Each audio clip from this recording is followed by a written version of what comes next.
হলো? না না কিছু না, এই পেটটা একটু ব্যথা করছে তো। তাড়াতাড়ি চলো। আচ্ছা আচ্ছা।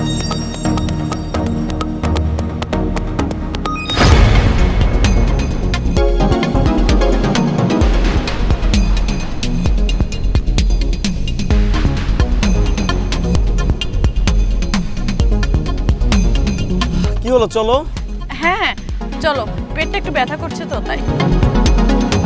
মুন্না দাঁড়া একটু। আরে মেহেদি, তুই এখানে কেমন আছিস? আমার কথা ছাড়, তোর সঙ্গে আমার কিছু কথা আছে। কি কথা বল না, সমস্যা নেই, বল। আসলে ভাবি তো প্রেগনেন্ট না। ভাবি প্রেগনেন্ট না মানে তুই কি মজা করতেছিস? আরে তোমার বন্ধু মনে হয় পাগল হয়ে গেছে। আসলে কি জানো, আমরা তো অনেক সুখে শান্তিতে সংসার করতেছি, ওটা ওর সহ্য হচ্ছে না, এই জন্য ও আগুন ধরানোর চেষ্টা করছে আমার সংসারে।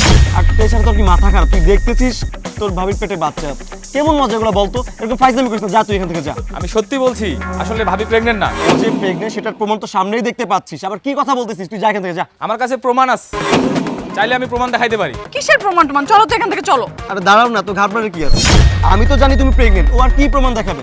তারপর দেখি কি প্রমাণ দেখায় ও। এই প্রমাণ দেখা।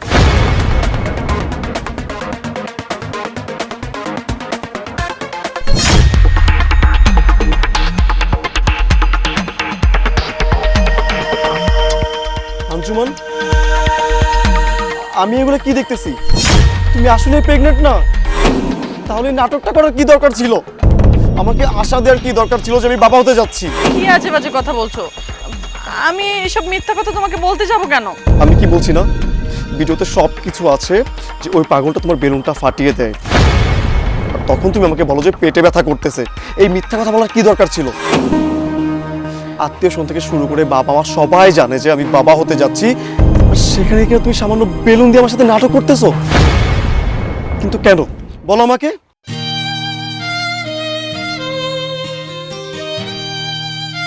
আসলে মুন্না, আমি এখন যে তোমাকে মানে কিভাবে সত্যিটা বলি সেটা অবশ্য আমার জানা নেই, বাট তারপরও আজকে তোমার সত্যিটা জানা উচিত।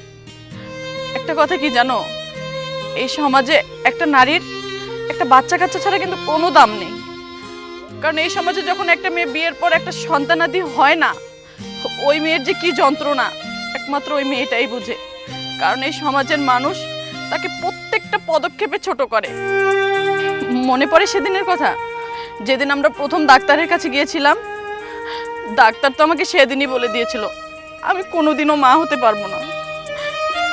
তাই জানো, এই কথাটা লুকানোর জন্যই আমি এই কাজটা করেছি।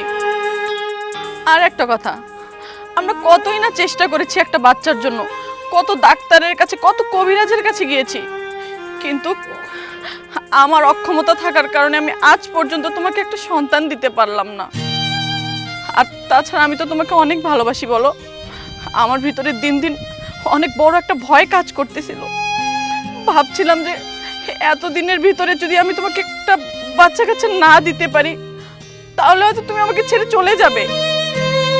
কিন্তু বিশ্বাস করো, তোমার সাথে প্রতারণা করার আমার কোনো ইচ্ছা ছিল না। সবকিছুই বুঝলাম, কিন্তু আমার কাছে লুকানোর কি দরকার ছিল? তুমি তো জানো আমি তোমাকে কতটা ভালোবাসি। আসলে কি জানো, আমি অনেক ভয় পেয়ে গিয়েছিলাম, কারণ আমাদের বিয়ে হওয়ার এত বছর হয়ে গিয়েছে। ভেবেছিলাম যে তুমি মানুষের কথা শুনতে শুনতে আমার উপরে তিক্ত হয়ে শেষমেশ দ্বিতীয় বিয়েই না করে ফেলো। এই জন্য জানো, প্লিজ আমাকে মাফ করে দাও। আমি সত্যি কথা একমাত্র তোমাকে হারানোর ভয়ে এই কাজটা করেছি। আমি তোমাকে কখনোই ছেড়ে যাব না, আর তুমি এটা নিয়ে আফসোস করতে পারবে না যে তুমি কখনো মা হতে পারবে না। আমার কোনো আফসোস নাই। আর তুমি তো জানো আমাদের দেশে কত শিশু অনাথ আশ্রমে থাকে। আমরা কোনো বাচ্চা অ্যাডাপ্ট করে নিব, একটা বাচ্চাই তো, কোনো সমস্যা নেই। আমি তোমাকে ছেড়ে কখনোই যাব না। আর এরপর থেকে যত সমস্যা হবে তুমি আমাকে বলবা, কোনো কিছু লুকাবো না, প্লিজ। একটা কথা কি জানো, আমি না অবাক হয়ে যাচ্ছি।